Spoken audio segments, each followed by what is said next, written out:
2019, 2024 మధ్యలో జగన్మోహన్ రెడ్డి పరిపాలనలోనే మెడికల్ సీట్ల ప్రైవేటీకరణ జరిగాయి. 2014, 2019 మధ్యలో చంద్రబాబు నాయుడు పాలనలో మెడికల్ కాలేజీల్లో ఎంబీబీఎస్ సీట్లలో ప్రైవేట్ కోటా లేదు. జగన్ రెడ్డి పాలనలో జీవో నంబర్ 107, 108, 133 ద్వారా ఆయన పాలనలో వచ్చిన 6 ప్రభుత్వ మెడికల్ కాలేజీల్లో 50% సీట్లు ప్రైవేట్ కేటగిరీలో పెట్టాడు. కూటమి పాలనలో కూడా ఈ 50% సీట్లే పీపీపీ విధానంలో ప్రైవేట్ కేటగిరీలో కొనసాగిస్తారు. మిగిలిన 50% సీట్లు అప్పుడు ఇప్పుడు కూడా ప్రభుత్వ కోటాలోనే ఉంటాయి. చంద్రబాబు ప్రభుత్వం కొత్తగా చేసిన ప్రైవేటీకరణ ఏదీ లేదు.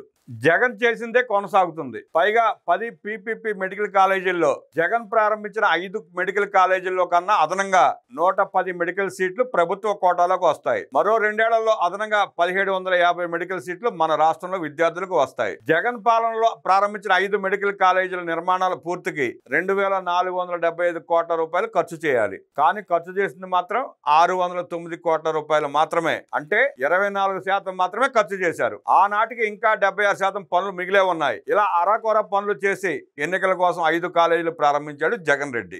17 కాలేజీల్లో ప్రారంభించినట్లు అబద్ధపు ప్రచారాలు చేస్తున్నారు. పైగా చంద్రబాబు ఒక్క కాలేజీ కూడా ప్రారంభించలేదని నిందా ప్రచారం చేస్తున్నారు. చంద్రబాబు, ఎన్టీఆర్ పాలనలో 8 మెడికల్ కాలేజీలు ప్రారంభించారు. అనంతపురం ప్రభుత్వ medical college, Tirupati Padmavati medical college, నెల్లూరులో ఏసీ సుబ్బారెడ్డి ప్రభుత్వ మెడికల్ కాలేజీ, మంగళగిరిలో ఎయిమ్స్ లాంటివి ఇందులో ఉన్నాయి. జగన్ ప్రారంభించిన 5 మెడికల్ కాలేజీల నిర్మాణాలకు ఖర్చు చేసిన 609 కోట్ల రూపాయల మొత్తం కూడా కేంద్ర ప్రభుత్వ నిధులే. రాష్ట్ర బడ్జెట్ నుండి రూపాయి కూడా ఖర్చు చేయకుండా అంతా తానే చేసినట్టు మోసపూరిత ప్రచారం చేస్తున్నాడు. జగన్ పాలనలో మెడికల్ కాలేజీ నిర్మాణాలకు ఏడాదికి ఖర్చు చేసింది 387 కోట్ల రూపాయలు మాత్రమే.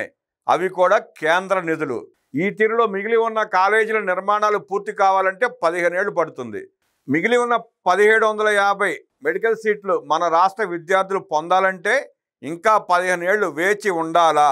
రాబోయే 2 ఏళ్లలో 1750 సీట్లు పొందాలంటే పీపీపీ విధానం తప్పనిసరి అవుతుంది. ప్రస్తుత విధానం ప్రకారం ఒక్కో ప్రభుత్వ మెడికల్ కాలేజీలో ఉన్న 150 సీట్లలో 15% జాతీయ కోటాలో ఇతర రాష్ట్రాలకు పోతాయి. అంటే ఒక్కో కాలేజీలో 22 సీట్లు ఇతర రాష్ట్రాలకు పోగా 128 సీట్లు మన రాష్ట్రానికి వస్తాయి.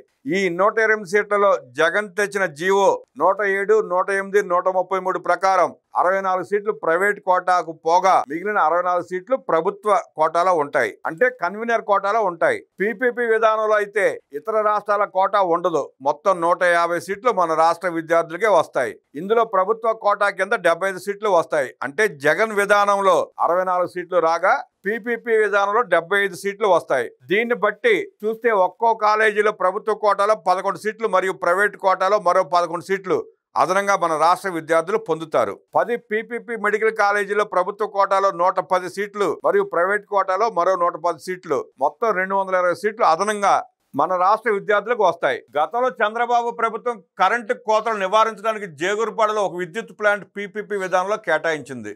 ప్రస్తుతానికి 33 ఏళ్లు పూర్తయినందున నేడు జేగురుపాడు విద్యుత్ ప్లాంట్ ప్రభుత్వ పరమైంది. గతంలో జిల్లాకు ఒక మెడికల్ కాలేజీ, రెవెన్యూ డివిజన్ పరిధిలో ఒక ఇంజనీరింగ్ కాలేజీని చంద్రబాబు స్థాపించారు. అందువలనే ప్రతి 4 ఎన్ఆర్ఐల్లో ఒకరు తెలుగువారు ఉన్నారు. నేడు వైద్యుల కొరత లేకపోవడానికి ఆనాడు చంద్రబాబు ప్రైవేట్లో కూడా మెడికల్ కాలేజీలు స్థాపించడమే కారణం. కేవలం ప్రభుత్వ రంగంపై ఆధారపడ్డ రాష్ట్రాలు నేడు డాక్టర్ల కొరతతో అవసరపడుతున్నాయి.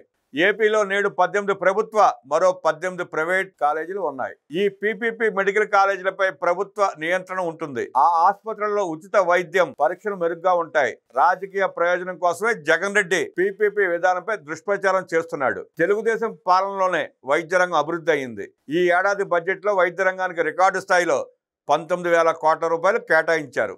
నీతి ఆయోగ్ ర్యాంకింగ్స్ లో వైద్య ఆరోగ్య ప్రమాణాల్లో చంద్రబాబు పాలన 2014-19లో ఏపీ దేశంలో 4వ స్థానంలో నిలిచింది. జగన్ రెడ్డి పాలనలో అది 10వ స్థానానికి దిగజారింది.